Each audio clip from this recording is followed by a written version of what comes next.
C'est un honneur, mesdames et messieurs, de me retrouver encore une fois de plus devant vos postes téléviseurs ce soir, en ce moment. Alors, aujourd'hui, je suis avec un homme de Dieu avec qui nous allons traiter d'un sujet aussi capital, ainsi très important.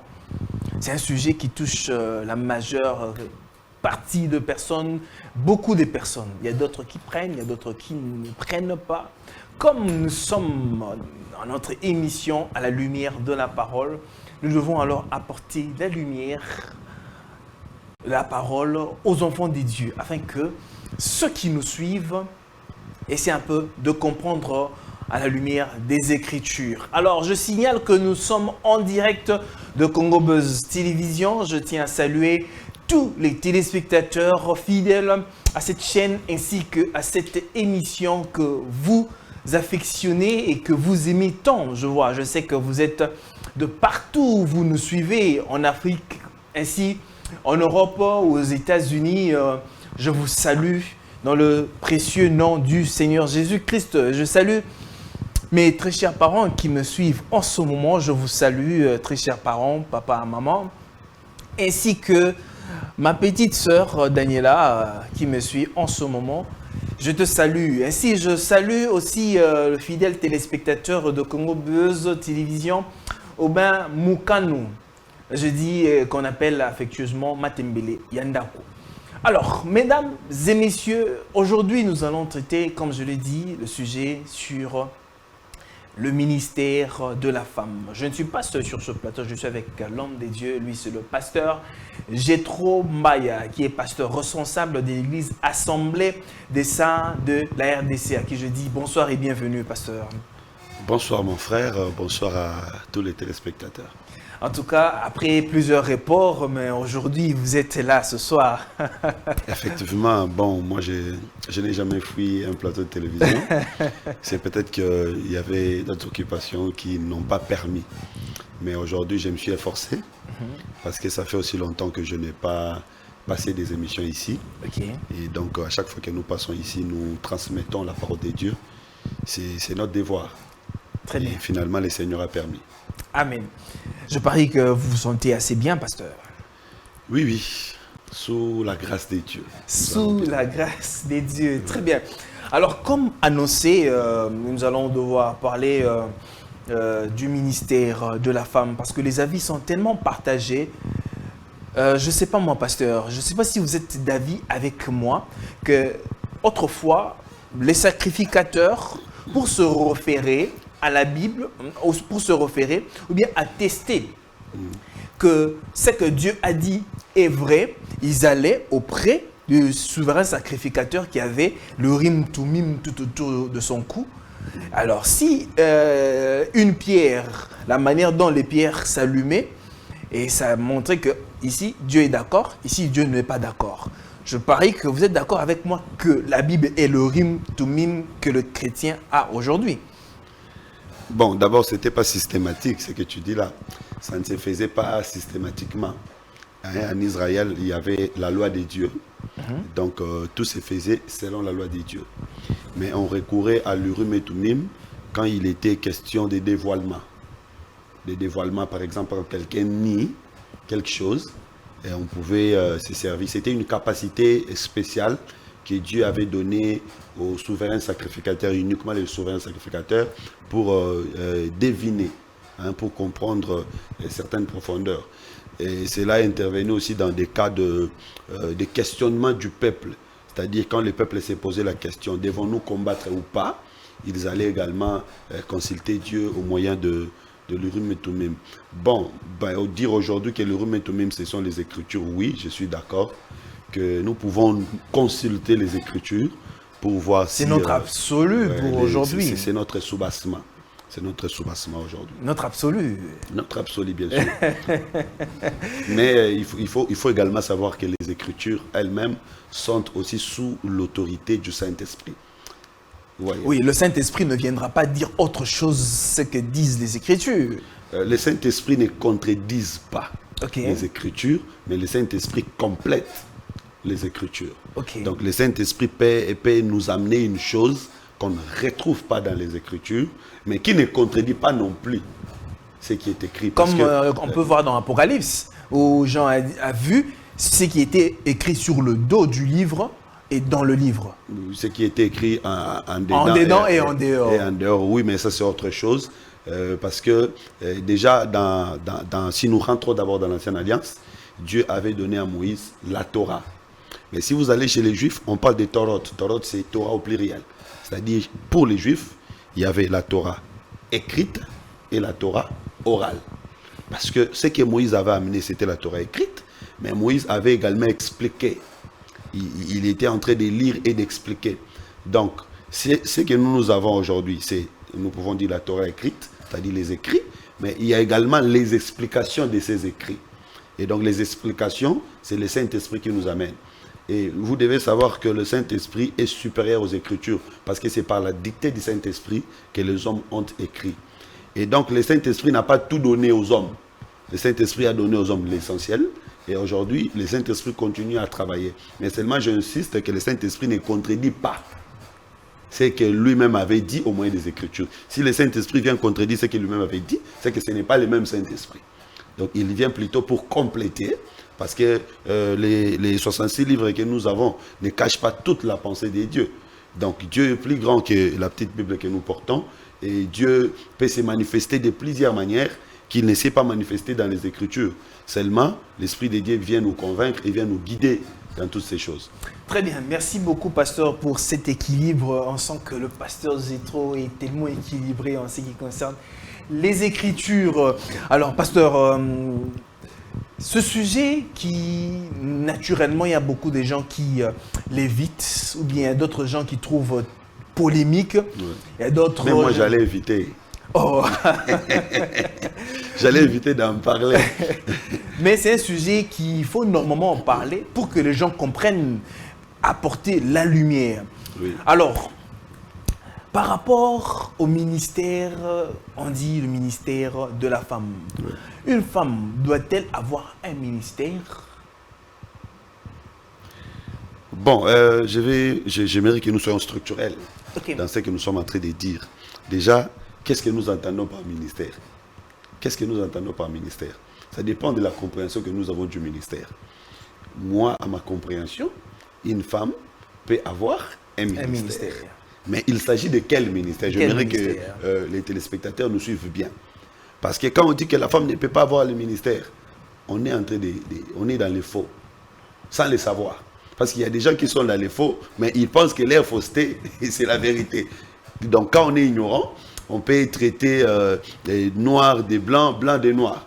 Alors, donc la première chose, c'est de comprendre c'est quoi le ministère. Du grec, ça veut dire diaconat, qui veut dire service.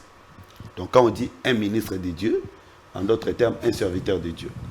Donc dire qu'une femme ne peut pas avoir les ministères, c'est dire qu'une femme ne peut pas être servante de Dieu. Vous voyez? Alors que dans la Bible, il y a plusieurs femmes servantes. Donc, les ministères en tant que tel, ministère comme service, une femme peut avoir les ministères. Nous avons plusieurs ministères dans l'Église.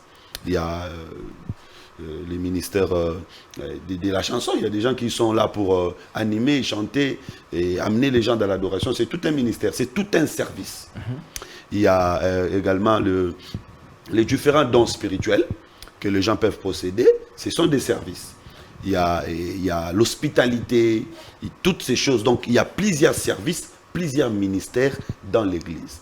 Et donc, une femme peut avoir un ministère. Mais seulement la différence que moi j'ai fait, moi personnellement, j'ai dit que le ministère de la parole,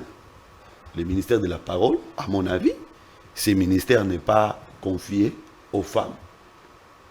Depuis l'Ancienne Alliance jusqu'à la Nouvelle Alliance, Dieu ne donne pas le ministère de la parole aux femmes, mais Dieu donne aux femmes plusieurs autres ministères. Je vais peut-être donner des raisons pourquoi. Bon, je ne suis pas Dieu, mais je vais donner des raisons à ma compréhension pourquoi Dieu ne confie pas le ministère de la parole aux femmes. Mais je ne suis pas non plus d'accord de dire qu'une femme ne peut pas prêcher, parce que c'est ça la polémique. Est-ce qu'une femme peut-elle prêcher ou non? Moi, je ne suis pas d'accord d'interdire les femmes de ne pas prêcher. Non, parce que avoir le ministère ne pas avoir le ministère de la parole n'est pas synonyme de ne pas prêcher. Vous voyez? Parce que une personne qui n'a pas un don de la prophétie peut quand même prophétiser. Mais ce n'est pas son travail. Ce n'est pas sa spécialité. Mais dans une circonstance donnée, cette personne peut quand même prophétiser. Vraiment, je suis en train de réfléchir comme une grande personne. Parce que vous savez, la Bible dit quand on était enfant, on parlait comme des enfants. Mais maintenant nous sommes en train de grandir, nous devons voir des choses, nous devons aider les gens qui nous suivent. Sinon, nous n'allons pas aider les gens. Donc, il y a là des précisions à faire. Donc, ministère, service, la femme peut l'avoir. Mais ministère de la parole, spécialiste en enseignement biblique, en exhortation, ou dans les 5 ministères décrits, 5 ministères de la parole décrits dans Ephésiens chapitre 4, on ne retrouve pas les femmes. Mais cela ne veut pas dire que les femmes ne peuvent pas prêcher. Donc là, peut-être avant de te remettre la parole, je vais dire, il y a des extrêmes qu'il faut combattre. La première extrémité, c'est les gens qui disent que les femmes peuvent tout faire à l'église. C'est une extrémité qu'il faut recadrer. Que la femme peut tout faire, la femme peut être apôtre, docteur, prophète, la femme peut tout faire, la femme peut même diriger une église. Tout. Ça, c'est une extrémité qu'il faut encadrer, recadrer. Et il y a une autre extrémité de ceux qui disent que les femmes ne peuvent rien faire. Les femmes ne doivent que venir suivre la parole. Ça également, c'est une extrémité qu'il faut recadrer. Donc il y a un juste milieu. Il y a des choses que les femmes peuvent faire dans l'église et il y a des choses que les femmes ne peuvent pas faire. De la même manière qu'il y a des choses que les hommes peuvent faire dans l'église, il y a des choses que les hommes ne peuvent pas faire. Donc voilà un peu. Très bien. Alors, si on peut carrément prendre directement, parce que vous soutenez une thèse, dont vous soutenez la thèse dont la femme peut prêcher, la femme ne peut pas prêcher. Alors, la femme peut exercer le ministère de la parole, selon le pasteur Jethro Maya. La femme dans votre église, prenons votre église, peut-il y avoir une femme prédicateur qui exerce l'autorité de la parole au sein de votre église? Non, mais j'ai donné des différences. Je n'aimerais pas parler de mon église parce que, vous savez, nous sommes dans un monde où il y a des moules. C'est-à-dire, si tu as été moulé dans un système où les femmes ne prêchent pas, c'est comme ça. Ça reste comme ça pour toi. Et si tu as été moulé également dans un autre système où les femmes prêchent, ça reste comme ça.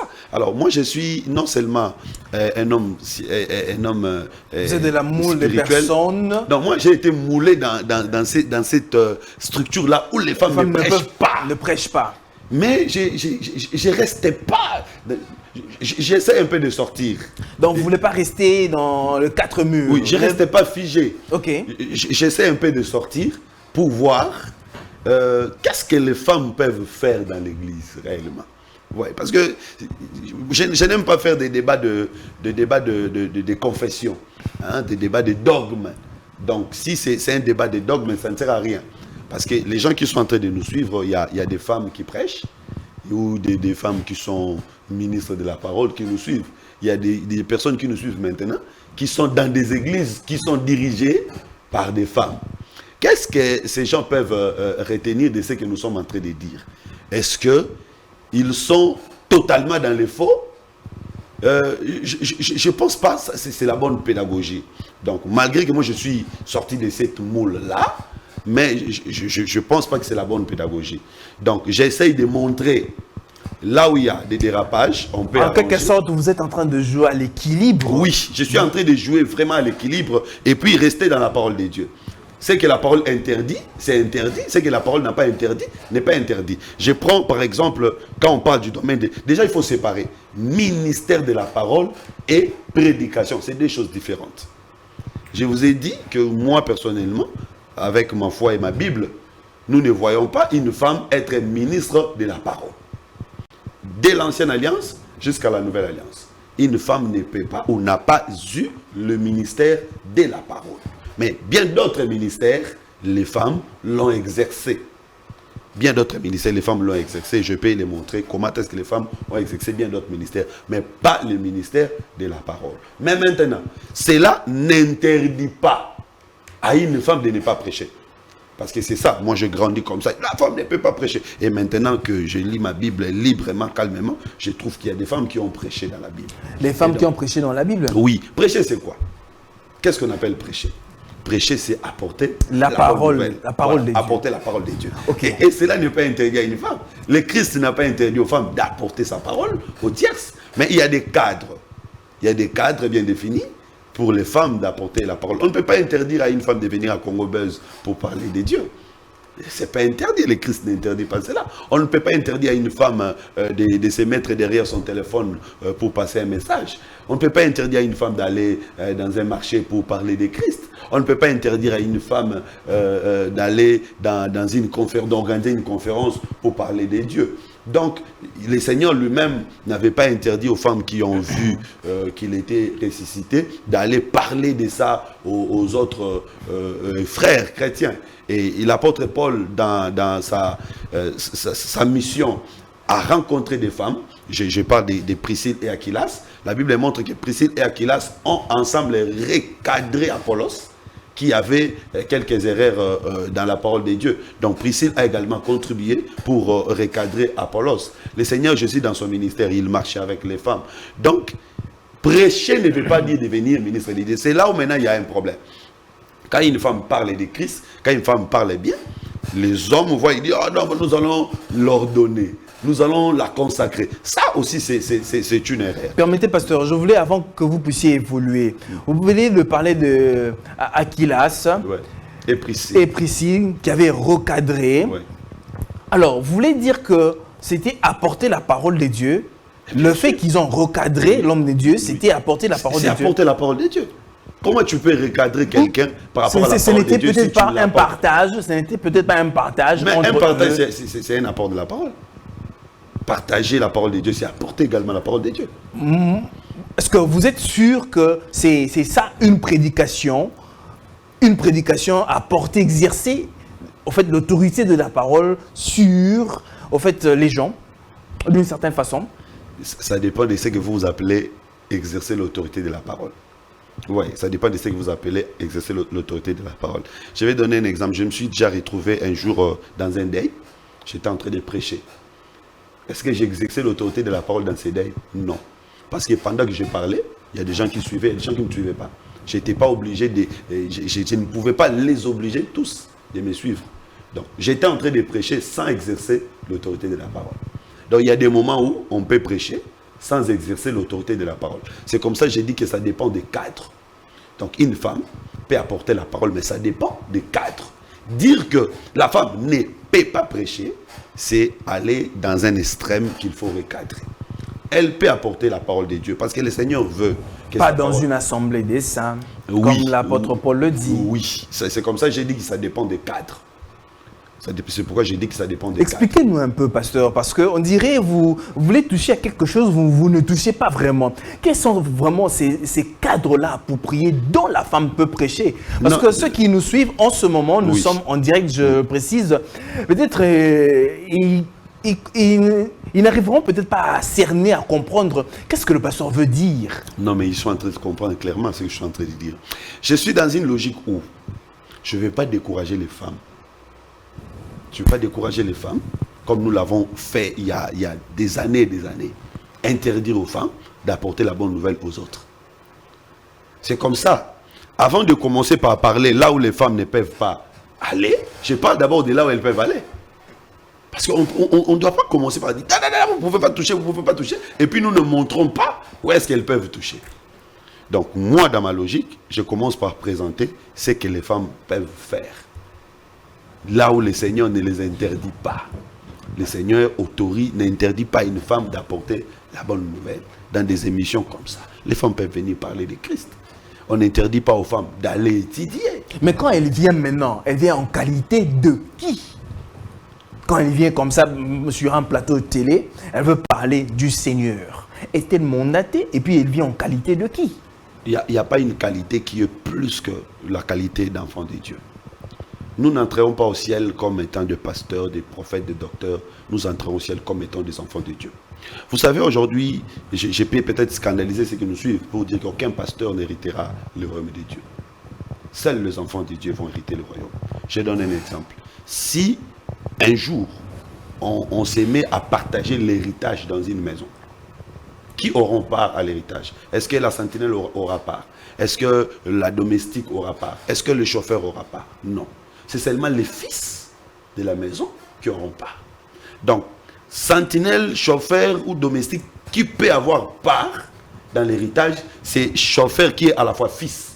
C'est-à-dire que je suis fils, mais je suis aussi chauffeur. En ce moment-là, j'aurai part à l'héritage. Donc, c'est pour dire que l'héritage que nous attendons, c'est la vie éternelle. Ne peuvent avoir part à cet héritage que ceux qui sont fils ou filles de Dieu. Donc, la plus grande qualité avec laquelle nous pouvons nous présenter, c'est enfant de Dieu. Donc, quelqu'un qui est né de nouveau, quelqu'un qui est baptisé de l'Esprit, a le droit de parler de Christ, c'est son Père. On ne va pas dire que non, les droits de parler de Christ, que le pasteur... Non, ils ont une certaine responsabilité à exercer dans des cadres précis. Mais ici, nous sommes dans les domaines de l'évangélisation. Nous sommes dans les domaines de la propagation de l'évangile.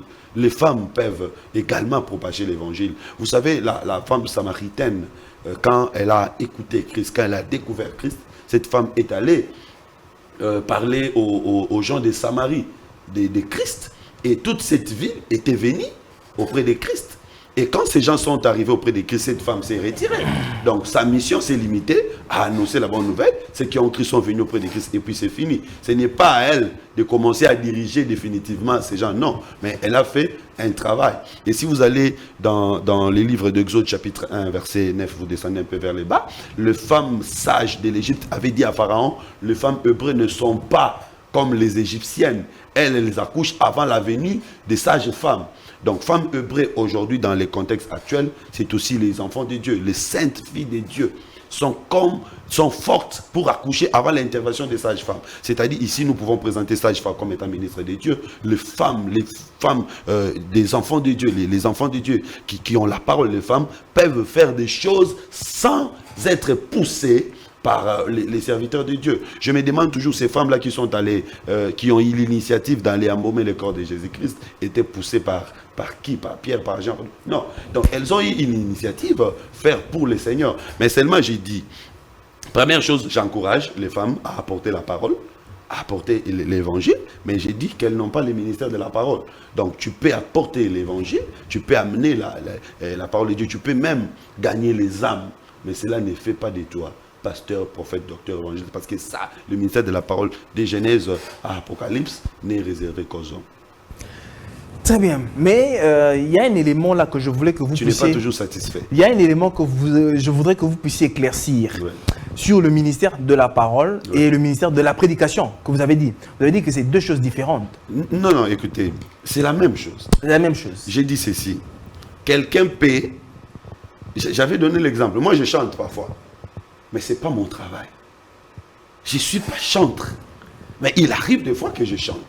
Donc, une femme qui n'a pas le ministère de la parole, cela ne l'interdit pas de prêcher. Parce que prêcher, ça, c'est exercer le ministère de la parole. Donc, si c'est comme moi, je suis en train de chanter, ça ne fait pas de moi un chanteur. Donc, c'est occasionnel. Je peux chanter pour Dieu, mais il y a des gens qui sont habilités à faire ça. Et quand les gens qui sont habilités à faire ça viennent, j'arrête de le faire. Alors, si cette personne-là, surtout, en fait, en ce qui concerne, parce que vous serez d'accord avec moi, l'apôtre Paul dit, il ne faudrait pas qu'il y ait beaucoup d'enseignants, parce que vous serez sévèrement jugés. Nous ne parlons pas le même langage. Nous sommes ici dans les domaines de l'évangélisation. De l'évangélisation. Dans les domaines de l'enseignement. Oui. Parce qu'on évangélise quelqu'un qui n'est pas enseigné. On évangélise quelqu'un qui n'est pas enseigné. Quand il est évangélisé, c'est alors qu'on va passer maintenant à l'étape de l'enseignement. Et là aussi, il y a des personnes qui sont appropriées pour enseigner, pour endoctriner, pour introduire les connaissances bibliques. Mais là aussi, les femmes peuvent le faire. Une femme peut introduire des connaissances bibliques à son enfant. Nous avons l'exemple de Timothée. Quand Paul parle de Timothée, il dit que Timothée avait la foi qu'il a reçue de sa mère et de son aïe, Loïs. Donc, une femme qui connaît la parole peut transmettre cette parole à son enfant. C'est aussi dans le cadre de l'enseignement biblique, de la doctrine de Christ. Mais elle n'est pas spécialisée en ça. Il y a des personnes que Dieu a établies dans l'Église pour faire ce travail. Très bien. Alors, ce sont les cadres, tels que vous l'avez dit précédemment ici, les cadres comme à la maison, et comme par exemple entre amis. Entre amis, entre femmes. Entre femmes. Oui. Alors, pasteur, il y a quelque part là, excusez-moi, mais je ne suis pas très d'accord avec vous, parce qu'on dirait que vous prenez la part des autres. Vous dites que vous ne pouvez pas aussi, c'est comme si vous êtes complice de laisser, au fait, que ces femmes-là puissent prendre la chair ou bien les interdits de la parole de Dieu et qu'elles se mettent là pour prêcher la parole de Dieu. Quand vous dites que je peux accepter, comme même vous savez que la vérité, c'est que la femme ne peut pas prêcher. Mais vous ne pouvez pas... Non, mais cette vérité-là, moi, je ne la connais pas. Je ne sais pas, c'est écrit où la femme ne peut pas prêcher. Et quand l'apôtre Paul le dit, je crois, dans 2 Timothée, chapitre 3, verset 16, où l'apôtre Paul dit que je ne permets pas... Timothée, chapitre 2, verset 16, pas 16, mais à partir des 12. Que je ne permets pas à la femme de prêcher. Non, je n'ai pas dit ça. Je ne permets pas à la femme de prendre autorité dans l'assemblée des saints. On va essayer de... Prenons un peu le verset là. On va prendre ça. Il ne faut pas faire dire à Paul ce que Paul n'a pas dit. Je préfère même que nous lisions dans un français courant. Français courant, c'est plus clair. Vraiment, moi, je suis en train de... Je reste dans la limite de ce que Paul dit. Je ne suis pas en train de soutenir les femmes ministres. Il ne faut pas me prêter l'intention. Je sais qu'il y a beaucoup de personnes qui nous suivent. Mais je suis peut-être... j'essaye d'être juste. C'est 1 Timothée, chapitre 2, verset 12, je pense bien, si je ne me trompe pas. Voilà. Je ne permets pas à la femme d'enseigner ou de prendre autorité sur l'homme. Elle doit garder le silence. Je ne permets pas à la femme d'enseigner ou de prendre autorité sur l'homme. Déjà, la première chose, c'est que c'est dans le cadre où il y a les hommes. C'est que nous devons d'abord retenir. Ici, on parle de ce qui est interdit à la femme de faire, c'est de ne pas enseigner l'homme ou de prendre autorité sur lui. Vous voyez, on n'interdit pas à la femme d'enseigner un enfant, on n'interdit pas à la femme d'enseigner une autre femme. Là, nous devons nous mettre d'accord. Mais il interdit aux femmes d'enseigner les hommes ou de prendre autorité sur eux. Et maintenant, ça ne veut pas dire qu'il interdit aux femmes d'apporter la parole aux hommes qui ne connaissent pas la parole, non. Mais pasteur, si apporter la parole, le ministère de la parole qui est le ministère de la prédication, c'est exercer l'autorité, non? Parce que la parole, quand on apporte la parole, c'est pour convaincre celui qui ne connaît pas le Seigneur Jésus-Christ. Maintenant, quand cette femme-là vient avec la parole pour essayer de convaincre celui qui ne croit pas au Seigneur Jésus-Christ, ce ne serait pas sortir des Écritures d'une certaine façon? Tu sais que tu es dans les faux. Aucun pasteur ne peut convaincre une autre personne. C'est le Saint-Esprit qui convainc. Jésus-Christ avait dit, quand le Saint-Esprit viendra, il vous convaincra. Donc, le travail de la conviction, ce n'est pas l'homme, parce que je suis homme au masculin, que je vais convaincre. Je ne parle pas de l'homme, je parle plutôt de la parole. De la parole. Non pas de l'homme. Ah voilà. Donc, ni l'homme ni la femme, personne ne convainc. Mais c'est la personne qui exerce cette autorité-là pour apporter la parole. C'est la parole qui arrive à convaincre. C'est comme ça que je t'avais donné un exemple. J'avais donné un exemple. Moi qui suis un ministre de Dieu reconnu, établi, ici dans la ville, je me suis retrouvé un jour en train de prêcher dans un deuil, sans autorité. Ça nous arrive. C'est comme ça que je t'ai dit que ça dépend des quatre. Il y a des moments où on peut apporter la parole avec autorité. Il y a des moments où on peut apporter la parole sans autorité. Et donc, dans des cadres où on apporte la parole avec autorité, les femmes ne sont pas permises de le faire. Par exemple, dans l'Assemblée des Saints, dans une église organisée, dans une église établie.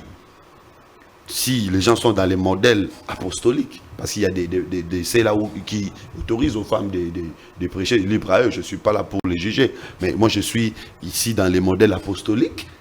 dans les modèles des apôtres, une église établie, organisée. Il y a des ministres de Dieu qui sont là parce que l'église est organisée quand il y a des ministres. Donc les ministres de Dieu qui sont là, c'est eux qui ont la charge d'apporter la parole dans des réunions. Ouais. Mais même dans cette église, on peut organiser, l'église peut organiser des séances, des travails où les femmes peuvent s'exhorter entre elles, par exemple.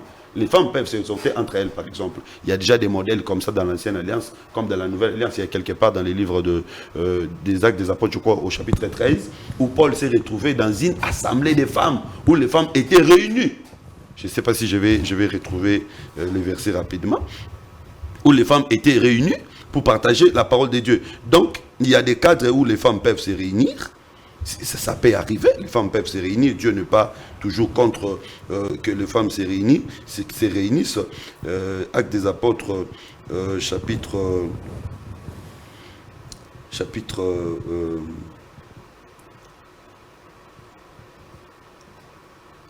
13. Excusez-moi, voilà.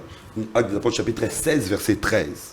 Acte 16, 13. 16, 13. Les jours du sabbat, nous nous rendîmes hors de la porte, vers une rivière, où nous pensions que c'est trouvé un lieu de prière. Nous nous assîmes et nous parlâmes aux femmes qui étaient réunies. Vous voyez, donc les femmes étaient réunies pour la prière, et il cite même l'une d'elles nommée Lydie, marchande de pourpre. Donc il y avait des femmes qui se réunissaient entre elles pour partager la parole de Dieu. Et cela peut s'organiser également dans une église organisée. On dit, bon, en dehors de nos programmes ordinaires, nous organisons un programme où les femmes vont échanger sur certaines questions. Donc là, on ne va pas dire que non, c'est interdit à une femme de prêcher. Non, une femme peut apporter la parole dans un tel cadre. Ouais, c'est comme ça que j'ai dit, ce n'est pas systématique. Donc quand on est dans cette logique-là extrême, dans l'extrémisme, on va étouffer, détruire même des choses qu'on ne peut pas détruire. Donc il faut être structuré quand on présente les choses, pour bien présenter les choses. Donc j'ai dit que le ministère de la parole n'est pas donné aux femmes, mais cela n'interdit pas aux femmes de prêcher. De la même manière, qu'elles aient des cadres appropriés. Oui, sinon des cadres appropriés. C'est maintenant une autre dimension, une autre question. Expliquer, orienter, manager, orienter les femmes, diriger les femmes, comment est-ce qu'elles peuvent travailler pour le Seigneur. Parce que quand on dit que la femme ne peut pas prêcher, c'est fini. Donc elles doivent carrément croiser les bras, et donc elles n'ont pas une voix. Alors que dans la Bible, nous voyons des femmes qui ont prêché, Dieu ne les a pas condamnés parce qu'ils ont fait ça. C'est quoi prêcher? C'est apporter la bonne nouvelle. Mais il y a beaucoup qui prennent en fait la femme samaritaine ici qui, après avoir rencontré le Seigneur Jésus-Christ, elle est allée annoncer au village que voici, j'ai vu, c'est lui, la personne qui a dit tout haut mes péchés, et il m'a dit tous les maris que j'ai eus, ainsi de suite. Venez le voir. Beaucoup de gens prennent pour ça comme une prédication. Est-ce une prédication ou bien un témoignage, pasteur? Et une prédication, c'est un témoignage. Comment ça? Une prédication, c'est un témoignage. Le Seigneur Jésus avait envoyé les disciples faire quoi? Témoigner de ce qu'ils ont vu, de ce qu'ils ont entendu de lui. Donc, un prédicateur... Le Seigneur n'avait-il pas dit aller les prêchant la bonne nouvelle ou bien aller témoigner? Oui, mais... On doit rester sur ce que les Écritures disent, pasteur. Attendez, je vais te donner un verset. Ah là là là là là là là là là. Vous voyez que tellement vous êtes dans une logique. Je pense que tu es dans cette moule, tu es sorti aussi de ce moule-là, où c'est strict, les femmes ne peuvent pas... Voilà, Apocalypse chapitre 19, verset 10. J'ai tombé à ses pieds pour l'adorer, mais il me dit, garde-toi de le faire, je suis ton compagnon de service, celui de tes frères qui ont les témoignages de Jésus-Christ. Adore Dieu, car les témoignages de Jésus-Christ, c'est l'esprit de la prophétie. Donc, l'esprit de la prophétie, c'est les témoignages de Jésus-Christ. À chaque fois que nous nous mettons à la chair pour prêcher, nous témoignons de Christ. Nous témoignons de la grandeur de Christ. Nous témoignons de la puissance de Christ. Ça dépend maintenant des profondeurs. Donc, un pasteur, un ministre de Dieu a des profondeurs dans les Écritures. Quand il témoigne Christ, il ne témoigne pas par rapport à ce que lui il a vécu, mais il témoigne par rapport à ce qui est écrit dans les Écritures. Alors qu'une femme, quand il va témoigner Christ, elle peut témoigner par rapport à ce que Dieu a fait dans sa vie. Voilà, j'ai rencontré Jésus, voilà ce que Jésus a fait dans ma vie. Voilà ce que j'ai écouté, voilà ce que j'ai compris. Et généralement, les femmes vont témoigner là où les gens n'ont pas assez de connaissances de la parole. Vous voyez? Donc, elles vont témoigner là où les gens n'ont pas assez de connaissances de la parole pour les attirer vers les maîtres. Aujourd'hui, le Christ n'est pas là, mais il a établi les ministères. Donc, les femmes vont témoigner pour les attirer, tous ces gens, là où il y a un ministre de Dieu. Et quand tous ces gens viennent là où il y a le ministre de Dieu, son travail est fini. C'est maintenant le ministre de Dieu qui fait la continuité de ce que... Pasteur, le témoignage ne serait peut-être pas, en fait, les miracles comme Dieu a donné à Moïse de signes. Dieu a donné à Moïse pour convaincre Pharaon de laisser le peuple d'Israël. Il lui a donné, si Pharaon ne veut pas écouter par la parole, alors il y a aussi les signes, tu opéreras des miracles. Est-ce que c'est le témoignage, parce que le témoignage, on peut en prendre comme ça, une femme qui vient, j'ai vu dans mon songe, mon enfant a été malade, j'ai prié dans mon songe, et puis mon enfant est guéri, je me réveille le matin, l'enfant est guéri. Ah, en tout cas, je bénis le Seigneur parce qu'il a guéri mon enfant. Ça, c'est un témoignage ou bien une prédication? C'est un témoignage. C'est un témoignage. C'est un témoignage. Alors, c'est que les gens, moi j'appellerais ça peut-être par un raccordement frauduleux. Ouais. Que les femmes, aujourd'hui les gens disent que cette femme-là, je crois, samaritaine, avait fait un témoignage. Plutôt les gens disent que ce n'était pas un témoignage, que c'était une prédication. Non, mais c'est ce que je suis en train de te dire. Une prédication aussi, c'est un témoignage. C'est que nous faisons tous les jours, chaque dimanche, chaque mercredi, nous ouvrons la Bible et nous témoignons Jésus. Je t'ai donné même un verset. Tu m'avais dit que tu crois aux Écritures, mais apparemment tu ne crois pas. Nous sommes là dans la Bible. Oui, je t'ai donné un verset où il y a un ange qui dit à Jean que les témoignages de Christ est l'esprit de la prophétie. Donc, quand il dit les témoignages de Christ, il commence par dire à Jean que je suis ton compagnon de service. Quel est le service de Jean? C'est parler de Christ. Et après, il lui dit, les témoignages de Jésus-Christ, c'est l'esprit de la prophétie. Donc, ce que nous faisons, tous les jours, c'est les témoignages de Jésus-Christ. C'est comme ça que je t'ai dit que les témoignages ont des degrés. Il y a ceux qui vont témoigner Jésus par rapport à ce qu'ils ont vécu, eux, dans leur vie. Mais il y a également ceux qui peuvent témoigner Jésus par rapport à ce qui se trouve dans les Écritures. Donc, quand un prédicateur se pointe à la chose, tu peux même aller dans les dictionnaires français pour comprendre le mot témoignage veut dire quoi. Tu vas voir que c'est parler de quelque chose, parler de quelqu'un, soit tu as vu, soit tu as entendu. Ouais. Donc, une femme qui a expérimenté la main de Dieu peut également aller témoigner de ça. Aller témoigner de ça. Et son témoignage-là, c'est la bonne nouvelle qu'il apporte. Parce qu'à la fin de son témoignage, il parle de Jésus. Et l'apôtre Paul avait dit, peu importe les conditions, mais le plus important, c'est que Christ n'est pas moins nommé. Donc, le fait qu'une femme parle de Jésus dans tel ou tel endroit, Christ n'est pas moins nommé. Et le Seigneur ne peut pas se fâcher parce qu'une femme est en train de parler de lui. Non, au contraire, le Seigneur est content. Mais dans des cadres appropriés. Oui, dans des cadres appropriés. Moi, je reste seulement dans des cadres appropriés. Oui, dans des cadres appropriés. Je suis en train d'insister. Dans des cadres appropriés. Et j'ai dit que dans une église organisée, ce sont les ministres de Dieu qui apportent la parole. Mais si c'est une église qui n'est pas encore organisée, qui n'est pas encore structurée, une femme peut parler. Une femme peut prêcher. Là où, quand ce n'est pas encore structuré. Mais les jours où il y aura des structures bien établies, ce sont les ministres de Dieu. Donc, quand entendez-vous par une église structurée et une église non structurée? Là où il n'y a pas un ministre de Dieu, ce n'est pas structuré. Là où il n'y a pas un ministre de Dieu, ce n'est pas structuré. Moi, j'ai une fille qui s'est retrouvée à, comment on appelle ça, à Chypre. Elle s'est retrouvée en Chypre pour raison d'études. Elles sont 2, 3, 4. Elle m'appelle, pasteur, il n'y a pas d'endroit où aller prier. Il n'y a que de vieilles églises catholiques. Je ne peux pas aller là-bas. Qu'est-ce que je fais?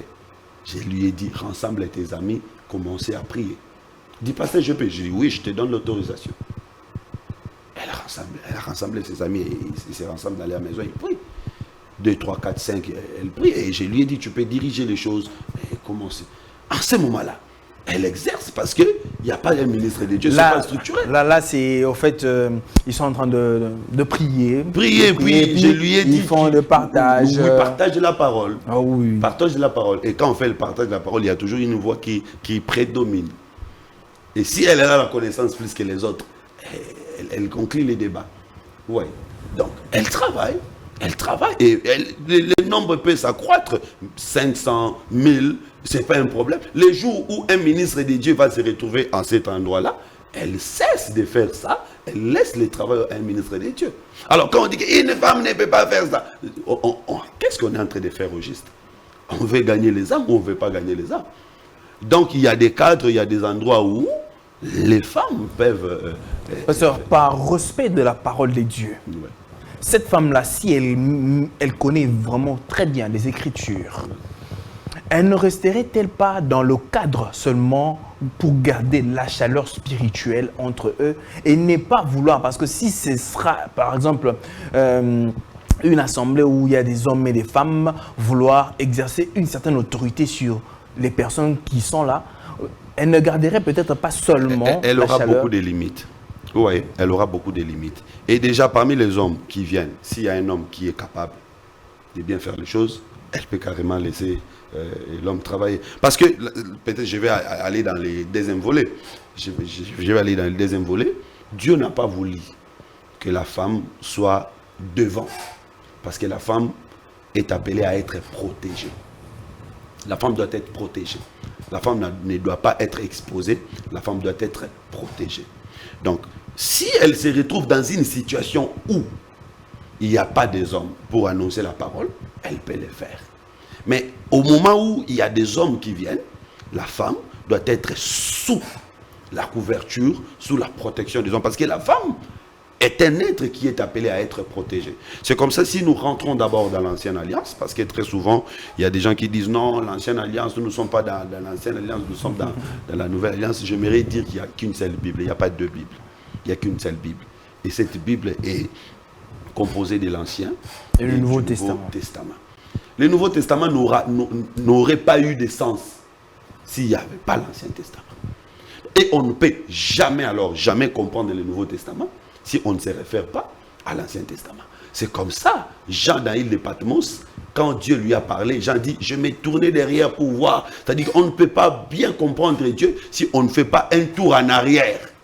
Et même Moïse dans la montagne de Sinaï, quand il a entendu la voix de Dieu, Moïse a entendu la voix par derrière. Donc on ne peut pas comprendre les futurs si on ne retourne pas derrière. On ne peut pas comprendre le nouveau si on ne retourne pas dans l'Ancien Testament. Et dans l'Ancien Testament, vous allez voir que Dieu avait appelé Aaron et ses fils. Mais Aaron avait également des filles. Dieu n'a pas voulu que les filles d'Aaron prennent part dans les services sacrés. Mais cependant, les filles d'Aaron avaient droit de manger la nourriture qui sortait de l'autel. Donc quand Aaron amenait la nourriture qui sortait de l'autel à la maison, même les filles mangeaient. Mais elles n'avaient pas droit d'exercer. Vous voyez que ce ne sont pas des filles comme toutes les autres filles, parce qu'elles mangent la nourriture sacrée. Donc elles sont différentes des autres filles de Jérusalem. C'est comme ça que j'ai dit que les enfants de Dieu, ceux qui viennent à l'église, surtout dans les assemblées des saints, là où la parole est prêchée avec profondeur, sont différentes des autres femmes. Elles sont comme les femmes hébreues. C'est-à-dire, elles mangent la nourriture sacrée, donc elles ont la capacité de vomir la nourriture sacrée. Elles ne vont pas vomir comme toutes les autres, permettez-moi les termes.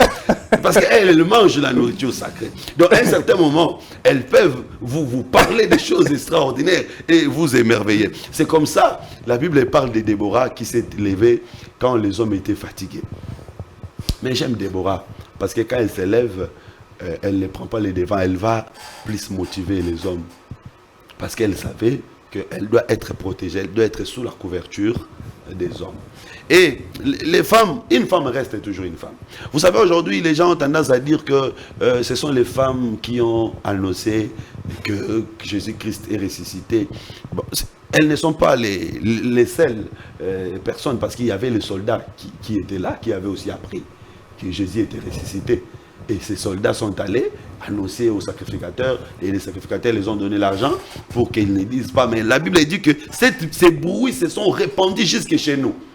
Donc, les bruits ne se sont pas répandus seulement par les femmes, mais c'est aussi par ces soldats. Et ces femmes sont allées dans la tombe, non pas parce qu'elles avaient le Saint-Esprit, mais parce qu'elles étaient ignorantes. Elles étaient ignorantes.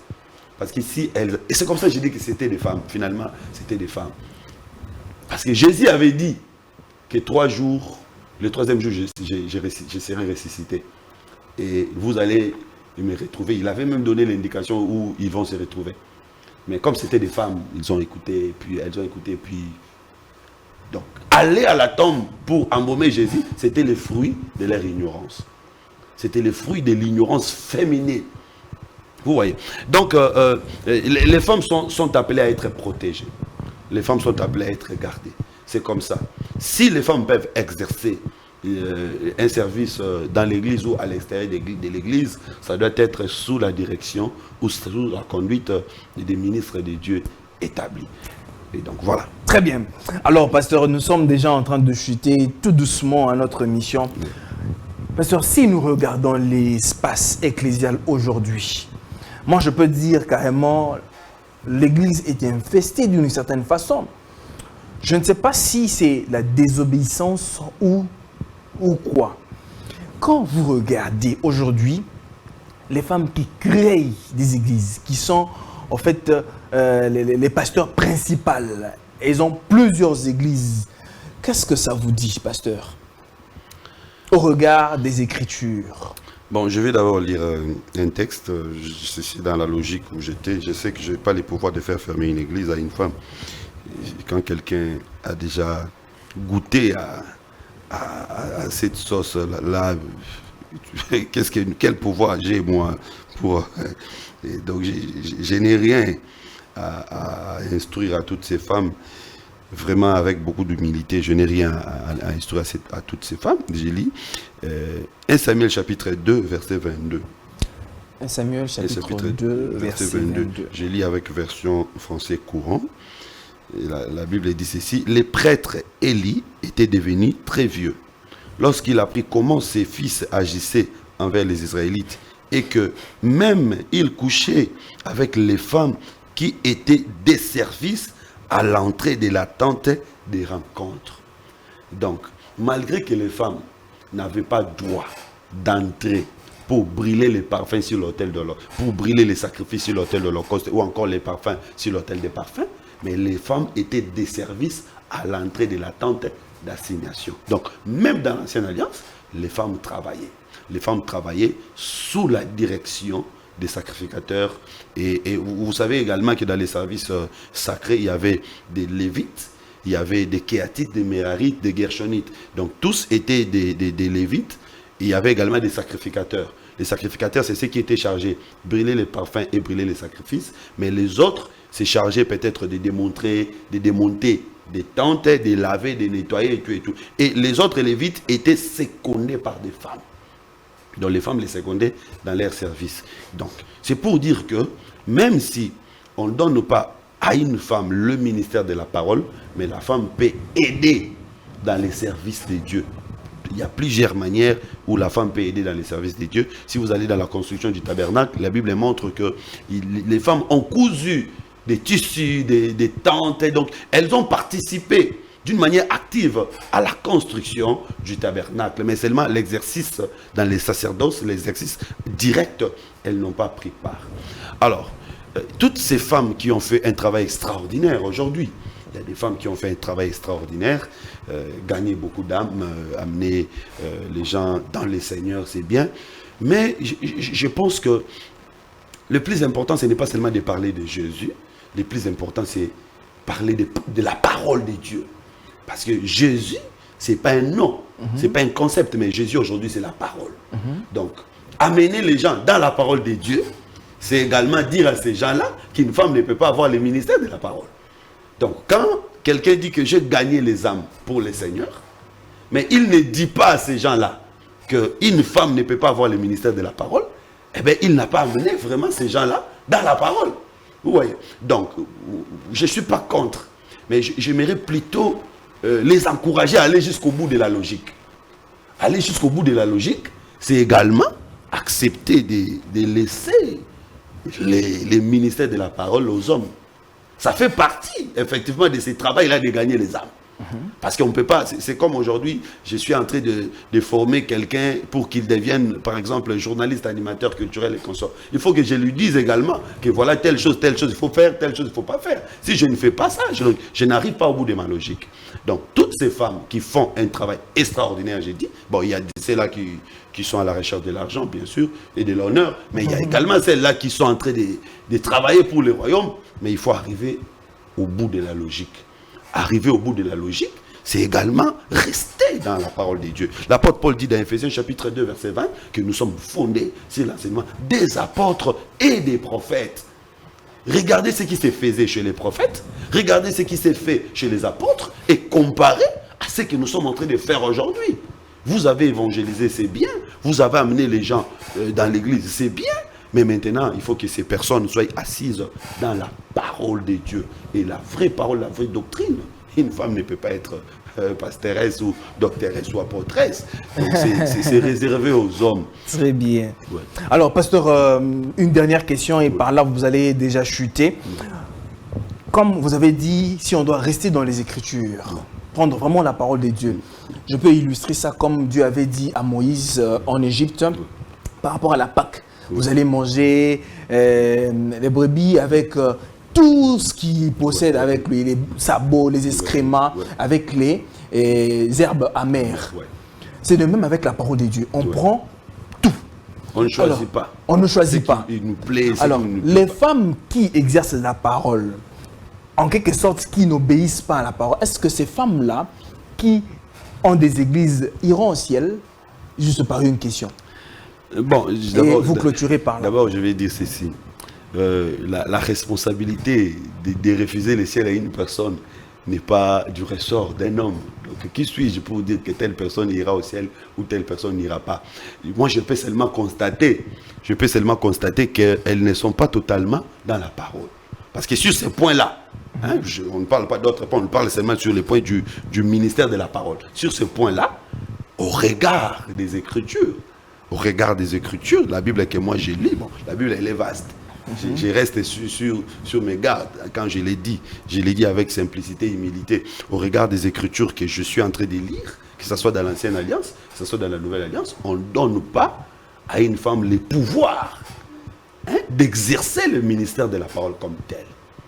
Donc, toutes les femmes qui sont en train de le faire, donc sont en contradiction avec la parole. Même si les gens cherchent aujourd'hui à se défendre, j'ai suivi beaucoup de personnes, beaucoup de mes amis théologiens qui disent que non, ça dépend du contexte, on était dans quel contexte, Paul était dans quel contexte. Le monde peut évoluer, la parole de Dieu n'évolue pas. La parole de Dieu reste dans le contexte céleste. Donc nous sommes toujours dans le contexte du ciel. Évidemment. Les choses peuvent changer, on peut changer des cultures, on peut changer des enveloppes, on peut changer des supports, mais le fond reste le même. Donc le même fond, donc toutes ces femmes qui sont en train d'exercer aujourd'hui les ministères de la parole sont en contradiction avec la loi et les prophètes. Très bien. C'est le constat que je fais. Maintenant, est-ce qu'elles iront au ciel ou pas? Ça, c'est Dieu qui peut répondre. Très bien, pasteur. Alors, nous sommes arrivés à la fin de notre émission. Peut-être, je ne sais pas moi, un mot de la fin pour ceux qui veulent peut-être vous joindre, mais venir à l'église. Justement, vous avez organisé une manifestation à l'église. Vous pouvez peut-être vous adresser... je vais profiter de l'occasion pour dire, comme nous sommes en train de parler des femmes, en fait, moi j'ai une vision que Dieu m'a donnée depuis un certain moment, depuis, je pense, 2 ans maintenant. Cette vision, c'est des noms femmes servantes réunies. Donc c'est une vision où nous sommes en train de parler aux femmes ce qu'elles doivent faire. Ce qu'elles doivent faire dans l'œuvre de Dieu. Et je suis accompagné par beaucoup d'autres femmes, parce que comme c'est une vision qui concerne les femmes, je ne peux pas l'animer. Et j'ai choisi des femmes, le Seigneur m'a donné des femmes qui m'accompagnent dans cette vision, notamment maman Nicole Bankale Sonika Fouta, donc l'épouse du révérend Sonika Fouta, c'est elle qui est la coordonnatrice de cette vision. Et nous allons de lieu en lieu pour parler aux femmes. Aujourd'hui, nous avions eu une conférence où nous avons parlé de la femme face à l'innovation technologique. C'était extraordinaire. Donc, nous faisons ce travail. Et ici, j'invite les femmes servantes de Dieu qui veulent adhérer à cette vision, de me contacter après l'émission, parce que nous aurons la sortie officielle de cette vision au mois de mai, si le Seigneur le permet, une très grande activité dans la ville. Nous allons inviter toutes les femmes pour présenter officiellement cette vision. Donc nous sommes là en train de montrer aux femmes quelles sont les limites qu'elles doivent avoir et quelles sont les choses qu'elles peuvent faire pour le Seigneur. Et depuis que nous avons commencé, nous évoluons très bien. En dehors de ça, j'ai également une autre structure. Ça, cette fois-là, c'est pour l'encadrement des serviteurs, servantes de Dieu, qui est dénommé Institut biblique École de la sagesse. Donc nous parlons ici, c'est la sagesse, les Sampécia grecs, les Agma et hébreux, ou encore les Sophia. Donc nous sommes en train de parler sur la connaissance profonde de la parole de Dieu. C'est chaque samedi de 11h, de 8h30 à 11h30 au sein de notre église, Assemblée des Saints de la RDC. Donc c'est là où nous sommes. Mon numéro de contact c'est le 09 98 40 52 62. 09 98 40 52 62. Vous pouvez me contacter par WhatsApp. Je suis toujours disponible pour répondre à diverses questions. Donc je vais profiter pour saluer Christian Bossembe, mon frère, okay. L'initiateur de Congo Best Télévision. C'est quelqu'un que je connais il y a longtemps, avec qui on a fait beaucoup de débats. Je pense qu'on va le faire avec toi aussi. Et je salue également tous ceux qui nous ont suivis de loin. Et si vous n'avez pas été d'accord avec moi, vous restez quand même mon frère. Nous ne sommes pas, moi, je n'aime pas être ennemi avec les gens qui ne croient pas comme moi. Non. Donc, on peut avoir des vues différentes sur telle ou telle question, mais on peut également avoir des convergences sur telle ou telle autre question. Donc, cela ne nous divise pas. Cette question, ce sujet du ministère de la Femme divise beaucoup les gens. Mais moi, je me suis déjà émancipé de ça. Donc, il y a des femmes, pasteurs, docteurs qui sont mes amis. C'est leur choix. Mais cela ne m'empêche pas de leur dire ce que je pense. Très bien. Et donc, voilà. En tout cas, merci pasteur de venir répondre à notre invitation de ce soir. Merci également à toi de m'avoir invité. Très bien. Mesdames et messieurs, c'en est fini pour ce soir. Vous avez compris, vous avez été éclairés. Le pasteur a donné 2 références. Il a expliqué selon les Écritures. Je n'ai pas de commentaires à donner, à émettre là-dessus. Alors, pour le reste, portez-vous bien. Que la paix soit avec vous et que Dieu vous bénisse. Shalom.